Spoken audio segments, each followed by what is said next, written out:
Hey guys, it's Ashton back from Quantum Blackboard, and this is our first installment in the Fog of Our Minds series. If you haven't seen the introduction, go check that out, as it'll make a ton more sense. And usually, this series, I'm dividing up the episodes by monsters, but I wanted to cover the basic mythology of the popular monsters we don't see today. And so, I've decided to do that in the first 6 episodes by covering the mythology, the basic monster mythology of each continent, except of course Antarctica, because penguins don't have mythology. So today I've decided to start with Australia for two specific reasons. A, no one ever pays attention, and I want to get them out of the way so we don't have to pay. No, I'm just kidding.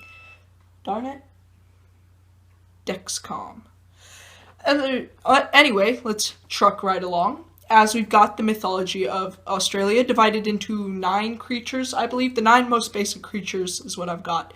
We're starting out with the bunyip, or it's also called the Kianpraddy. It lives near swamps. Oh, okay. I want to explain that we don't know, or Quantum is not saying that these monsters exist or don't. We're explaining the mythology of other places. Don't take it as if we're saying, hey, this is real and this is not, because we're not saying that. But back to the bunyip. It lives near swamps and lakes, and there's 9 variations depending on region. And there's no consensus on an appearance. I'll show you a basic picture.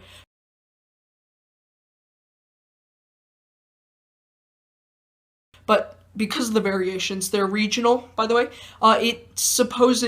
It was used to eat kids and women and animals, and it would have a loud bellow when approached. And supernatural powers, it's actually a punishing spirit from Dreamtime, which I better explain. Dreamtime is the Aboriginal theory of how the earth was created, in which it was a time when it was created and everything was created in spirits. And I would encourage you to check that out. But it's like now that we have mankind time, it's like a parallel time universe. It's actually quite interesting.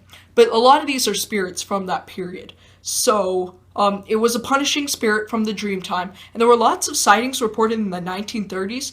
But its possible argument for the existence is that it's a Diprotodon, which was extinct 20,000 years ago. The next is a Dirawong, which is a guano, which is an Australian monitor lizard. It is also a Dreamtime monster, and by another tribe, I will mention them later. It is a protagonist, but by most tribes it is an antagonist. It gave this tribe that believes it's let me find the name. Protagonist. It gave Bundalahong, or is what I'm pronouncing it as. It gave them bush foods, medicine, astronomy, law, and cultural traditions. It's engaged in battle with the rainbow snake, which I'll explain. And the rainbow snake is supposed to be New Zealand, and the Dirawong became the sea between New Zealand and Australia to protect Australia from New Zealand. It's interesting. It's also associated with rain, which is why there's a lot of rain traditions surrounding it. Next is the drop bear, which is actually really, really idiotic. It was made up to scare tourists, but now it's told to children. It's this giant carnivorous koala bear thing. It's actually pretty creepy. And it drops on people's heads and eats them. It hunts at night. This one is considered false. It is proven to be something made up to scare away tourists. Or scare tourists, not scare away, because Australia wouldn't do that. Next is the Hawkesbury River monster. It's an aquatic monster that looks like the plesiosaur or Nessie. So you might want to check that out, because we actually don't have pictures of it, but we're showing pictures of the plesiosaur. It's between 7 and 24 meters long, and it's heard of in settlers by the 1800s, but it was described in 3,000 to 4,000-year-old rock art by the Aborigines. By the way, the Aborigines are the ancient people of Australia, before England came and made it a penal colony and all that great stuff. Next is the rainbow serpent, which is the creator being in Aborigine Dreamtime. It is a very common character. It is the protagonist in most of Australia, and the antagonist by the Bundalahong, which I explained with the Dirawong. It's supposed to create the landscape, by being in the earth and then moving and creating rifts and gorges and all that great stuff, which is weird because that was also assigned to another creature. Yeah, I don't get it either. But it's important. It's also big. So if it looks like we skimmed it, I would recommend some more research because it is actually pretty cool. Next is the Titanic, which is also a Dreamtime character. It's a giant frog, and let me tell you this short myth. It's a giant frog that holds water, and so it drank all the world's water, supposedly, and then, so all the other creatures thought of a plan to make it laugh so it would spit out the water, and then it didn't laugh until this eel named Nabanum danced and tied himself into knots, and then he laughed and refilled the world of water. But that caused a flood and killed a bunch of... Darn it, Dexcom! It's a medical device. I can't turn it off. It's so stupid. But it refilled the world with water, but it also caused a flood and drowned a bunch of creatures. Next is the Waggle. It's also a creator being. It also created landscape, and it was created animals, and it also had a body on Earth, like the Dirrawong and the other one. And it was a slope on the west of Australia. There's a more specific name when I'm researching it, and I can't pronounce it. It's so weird. Next is the Yaramawahu. This is also part of mythology. It's one of the most ferocious ones. Maybe not good. I don't get, what am I saying? Let's dive in. It's a 4 feet tall, bright red skinned, looks like a man sometimes, is what some of the sources say. It lives in trees like the drop bear and eats those below him. This is Australian mythology. Creepy weird. Drinks most of the blood, eats the people, regurgitates the people until they become the Yaramawahu. It sounds made up.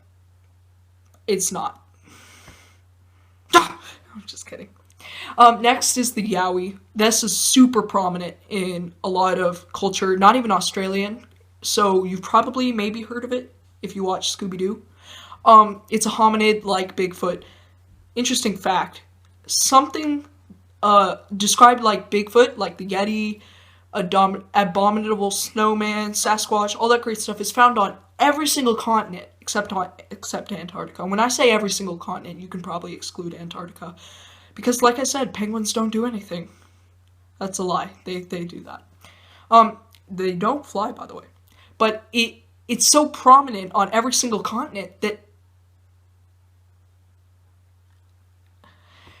Well, anyway, this first account of the Yowie was in 1876. Like I said, it's super prominent in culture. They made a Scooby-Doo episode about it. I didn't research that. I remembered it from when I was little. And I remember the plot and everything. It was at a rock concert in Australia. It was actually a pretty good episode.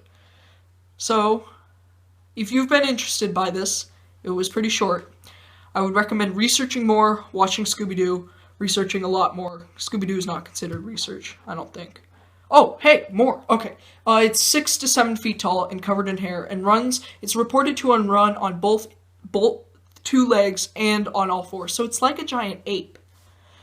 So anyway, like I was saying, research some more because this was short. It's just meant to be an overview. It'll be probably longer when we get to Asia, North America, and Europe because they have tons of monsters. And the big ones like vampires, witches, ghosts, zombies, we're going to be covering those in an episode of their own later on. But I wanted to get to this mythology because I think it's more interesting. Anyway, I want to remind you to subscribe if you're watching this on YouTube. If you're watching this on the site, even if you're watching this on YouTube, go to quantumblackboard.com and become a member. It's free. You get tons more videos and all that cool stuff. You can vote, and it's really cool. Also, we're on Facebook, Twitter, Instagram, Snapchat, and Google+. And why would you follow us? So you could get more updates when we release new videos and stuff. In fact, we're planning on doing some writing prompts on our social media contests. You're going to want to be a part of that because you might earn shout-outs on episodes. Thanks again for watching. This has been Ashton Call with Quantum Blackboard. And check out the next episode whenever it comes out. Bye. Hey guys, it's me from QB on a wall, and I was like editing and thinking about this episode, and I thought, I missed something really badly, and that was that last one, the Yahweh. Sounds a lot like Yahweh. Yahweh. Um, Yowie or whatever. That last one. Because it's super prominent. It's sort of the definitive for Australian mythology, and yet I just skimmed over it. So I decided, hey, I'll make another episode about the Yowie. And that's what I'm going to do. And I was like, yeah, that's a great idea. But then I decided to make it for members only. So, if you're a member, be watching for that. If you're not a member, um, and you know what it's about, then become a member. If you're not a member and you have no idea what I'm talking about, go to quantumblackboard.com, click the membership page, and then fill out the part where you'll enter your name and your email, and then you'll go under it and click a button called login/sign up, and you'll enter your email, and then you'll create a password, and then you're a member. And what do you get when you're a member? More videos that are for members only on quantumblackboard.com. You also get our newsletter and our emails, which we don't spam you or anything. We just send you videos whenever a new video comes, or we send you emails whenever a new video comes out. And you could also vote on what series you want next, and we might pick you as the member of the month with shout outs on our episodes. Yeah, so I would become a member. If you're not, it's free. That's the coolest part. And be watching for that episode. Anyway, and slate it with subscribing. And follow us on Facebook, Twitter, Instagram, Snapchat, and Google+. Names on QB.com.